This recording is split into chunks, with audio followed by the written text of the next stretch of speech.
Welcome students. Today we will move on another topic that is known as barter exchange system in money and banking. Part second. आज हम बात करेंगे barter exchange system के बारे में, जिसमें barter exchange system का meaning और इसकी डिफ़िकल्टीज़ के बारे में हम डिस्कस करेंगे। क्या क्या डिफ़िकल्टीज़ बार्टर एक्सचेंज सिस्टम में है जिससे मनी का इवेल्यूएशन हुआ या मनी का फॉर्मेशन हुआ। तो आज हम बात करेंगे बार्टर एक्सचेंज सिस्टम के पहले मीनिंग की। बार्टर एक्सचेंज सिस्टम के मीनिंग में सबसे पहले बता रखा है, it refers to exchange of two or more than two goods exchange between the parties. सबसे इंपॉर्टेंट बात ये बता रखी है कि इसमें क्या एक्सचेंज करते हैं, टू या फिर मोर देन टू गुड्स को एक्सचेंज करते हैं हम बिटवीन द पार्टीज। पार्टीज के बिटवीन हम to or more than two goods को एक्सचेंज करते हैं। इसी चीज को हम क्या कहते हैं, बार्टर सिस्टम कहते हैं। For example, we exchange with another party. आपके पास क्या है, वीट है, और अनदर पार्टी के पास क्या, शुगर है। तो आप वीट के बदले शुगर ले रहे हैं, वीट देकर वीट से एक्सचेंज करा के शुगर ले रहे हैं। ये आपके पास क्या हो गया, ये बार्टर एक्सचेंज सिस्टम हो गया, जिसमें गुड्स के बदले गुड्स एक्सचेंज करा जाता है बिटवीन द पार्टीज के बिटवीन में।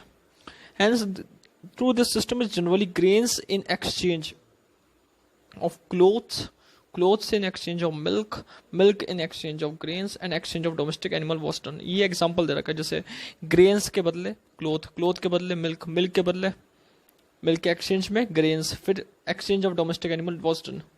सबसे बड़ी बात यह है कि इसके अंदर म्यूचुअल अंडरस्टैंडिंग बहुत जरूरी है। म्यूचुअल अंडरस्टैंडिंग का मतलब म्यूचुअल कोऑर्डिनेशन टू पार्टीज के बिटवीन में, जिससे ये सिस्टम डेवलप होता है। क्योंकि ये सिस्टम जो होगा बार्टर एक्सचेंज सिस्टम, इसमें हमेशा जरूरी ये है कि दोनों पार्टी के बीच एक अंडरस्टैंडिंग पावर होनी चाहिए, जिससे वो एक दूसरे को समझ सके, एक दूसरे के बीच में ट्रस्ट रख सके और अपने ट्रस्ट के अकॉर्डिंग गुड को एक्सचेंज कर सके। So barter exchange system is a process in which are two or more than two parties exchange a goods two parties exchange goods more than goods between goods के exchange में आप क्या करते हैं, goods को transfer करते हैं, और ये ही हम क्या कहते हैं, बार्टर एक्सचेंज सिस्टम कहते हैं। इसकी डिफिकल्टीज क्या क्या है, कई डिफिकल्टीज आई है इसकी, जिसकी वजह से ये लंबे टाइम तक कंसेप्ट एग्जिस्ट नहीं कर सका। इसकी बहुत सारी डिफिकल्टीज आई है।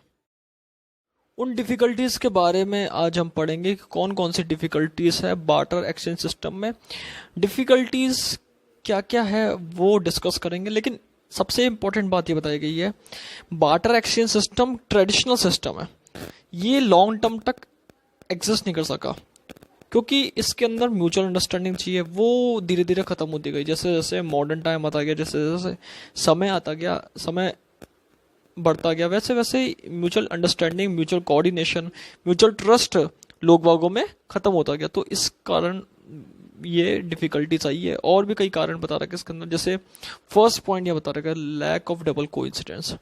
डबल कोइंसिडेंस का मतलब दोनों पार्टी का नीड सेटिस्फाई नहीं हो पाती कई बार। एक गुड एक्सचेंज कर रहा है, दूसरा उस गुड्स को ले रहा है और अपना गुड एक्सचेंज करवा रहा है, तो दोनों चाहते हैं कि अपने अकॉर्डिंग गुड्स मिले उनको, बट उनको अपने अकॉर्डिंग गुड्स नहीं मिल पाता, या उनको कोई गुड्स को लॉस करना पड़ता, देना पड़ता, सामने वाले को सेक्रीफाइस करना पड़ता। तो उस कारण से डबल कोइंसिडेंस सेटिस्फाई नहीं हो रहा था। What do you mean by double coincidence? Double coincidence का मतलब क्या है, दोनों पार्टी, डबल मतलब ट्वाइस, दोनों जैसे एक example mister A mister B, ये टू पार्टीज हो गई, डेट इज डबल। अब कोइंसिडेंस यानी कि दोनों का सेटिस्फाई होना, डबल पार्टी का सेटिस्फाई होना, उस चीज की कमी थी, उस चीज का लैक था। सो पहला पॉइंट क्या हो जाएगा, lack of double coincidence. Lack of double coincidence बता रखा है कि टू पार्टीज अपने पोजीशन को म्यूचुअली नहीं सूट कर पाते थे।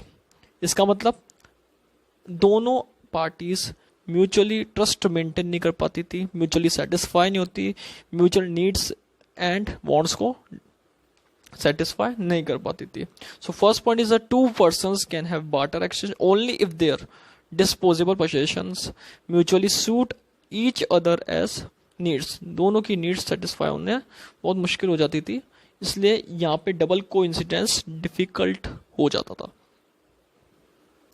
This double coincidence of wants is often difficult, ये सबसे इंपॉर्टेंट चीज है डबल कोइंसिडेंस, और वही यहाँ पे डिफिकल्ट हो जाता था, यहाँ पे सेटिस्फाई नहीं हो जाता था। एक एग्जांपल दे रखा है यहाँ पे, for example a farmer wants to purchase sugar in exchange of his surplus wheat, then he would have such person who has surplus sugar for exchange but also has that for what he has to offer। सबसे बड़ी बात है कि एक example दे रखा है farmer का, एक फार्मर है, वो क्या चाहता है, वो डिजायर करना चाहता है कि उसको शुगर मिले, उसको शुगर परचेस नहीं कर पा रहा, तो इस कारण से क्या हो रहा है, वो शुगर को परचेस नहीं कर पा रहा, उसके पास वीट है और वो वीट वाले पर्सन को सर्च कर रहा है, have to search a person who has surplus sugar, जो शुगर ले सके। यानी कि फार्मर के पास है वीट और वो चाहता है कि सामने वाले पर्सन के पास शुगर हो, अगर शुगर होगा तो वो वीट को सेक्रीफाइस करेगा, और ये भी पता नहीं है कि सामने वाला व्यक्ति वीट लेने वाला है कि नहीं है। सो यहाँ पे डबल कोइंसिडेंस सेटिस्फाई नहीं हो रहा, तो यहाँ पे इंपॉर्टेंट है कि टू पार्टीज में डबल कोइंसिडेंस सेटिस्फाई करना बहुत डिफिकल्ट हो जाता है, क्योंकि आप जो चीज़ चाहते हो वो सामने वाले के पास गुड्स होना चाहिए और सामने वाले जो गुड्स चाहता है वो आपके पास होना चाहिए, तो यहाँ पे बहुत मुश्किल हो जाता है डबल कोइंसिडेंस को सेटिस्फाई करना। इसके बाद नेक्स्ट पॉइंट बताएगा lack of common measure value. Lack of common measure value, lack मतलब कमी, कॉमन मेजर वैल्यू किसकी, मेजर ऑफ वैल्यू की, वैल्यू मेजर नहीं हो पाता था। कई बार एक्सपेंसिव थिंग्स चीपर थिंग्स के बदले एक्सचेंज हो जाता था, तो यहाँ पे वैल्यू का मेजरमेंट नहीं है। अगर वैल्यू का मेजरमेंट नहीं है तो यहाँ पे एक्सपेंसिव थिंग भी चीपर थिंग से क्या हो जाएगा, एक्सचेंज हो जाएगा। It is difficult to measure the value of surplus produce available for exchange. सबसे डिफिकल्ट है यहाँ पे कि जो आपने मेजर करा है the value of surplus produce available for exchange, जो आपने गुड्स बनाया है या जो आपके पास गुड्स है या जो आप गुड्स एक्सचेंज करो उसका वैल्यू आपको पता नहीं है, आप मेजर नहीं कर सकते, वो यहाँ पे डिफिकल्ट हो जाता है। It is very difficult to determine the exchange ratio of goods available in every transaction. सबसे बड़ी बात है एक्सचेंज रेशियो का पता नहीं आपको, डिफिकल्ट है एक्सचेंज रेशियो निकालना गुड्स जो अवेलेबल है अलग अलग ट्रांजेक्शन में। Both person exchange goods on the basis of mutual understanding. सबसे बड़ी बात है म्यूचुअल अंडरस्टैंडिंग और ट्रस्ट के ऊपर गुड्स को एक्सचेंज करते हैं यूटिलिटी के अकॉर्डिंग। यूटिलिटी का मतलब जो आप गुड्स एक्सचेंज करो उसका कितना पावर है सेटिस्फेक्शन देने का आपको, तो उसके बदले आपको यहाँ पे उसके लिए आप क्या करो, एक्सचेंज करो गुड्स का। तो यहाँ पे सबसे बड़ी बात है मेजर ऑफ वैल्यू नहीं है, कॉमन मेजर ऑफ वैल्यू नहीं है, किसी भी चीज़ का वैल्यू आप पता नहीं लगा सकते, और इस कारण से आप यहाँ पे कई बार कभी कभी एक्सपेंसिव थिंग को भी चीपर थिंग के साथ एक्सचेंज कर लेते हैं, या चीपर थिंग को एक्सपेंसिव थिंग के साथ एक्सचेंज कर ले on the basis of the mutual understanding and trust के ऊपर और यूटिलिटी के ऊपर। So lack of common measure of value हमें ये बताता है कि कई बार बार्टर एक्सचेंज सिस्टम में मेजर जो एक्सपेंसिव थिंग का चीपर थिंग के साथ एक्सचेंज हो जाता है, और मेजर ऑफ वैल्यू का पता नहीं चल पाता कि कौन सी चीज़ की क्या वैल्यू है, किस तरह की वैल्यू है जो प्रोडक्ट को आप सेक्रीफाइस करो या फिर आप किसी प्रोडक्ट को गेन करो। इसके बाद बता रखा है third point store of value was not possible. सबसे इंपॉर्टेंट बात है कि जो वैल्यू का स्टोर करना पॉसिबल नहीं है। For example there was also exchange of goods in this system which were difficult to store in long period, specially milk, fruits, vegetable etcetera can't store for future. आप जो goods को exchange करते हो कई बार ऐसे good exchange करने पड़ते हैं जो डिफिकल्ट होते हैं लॉन्ग टर्म में रखना, लॉन्ग पीरियड के लिए रखने के लिए।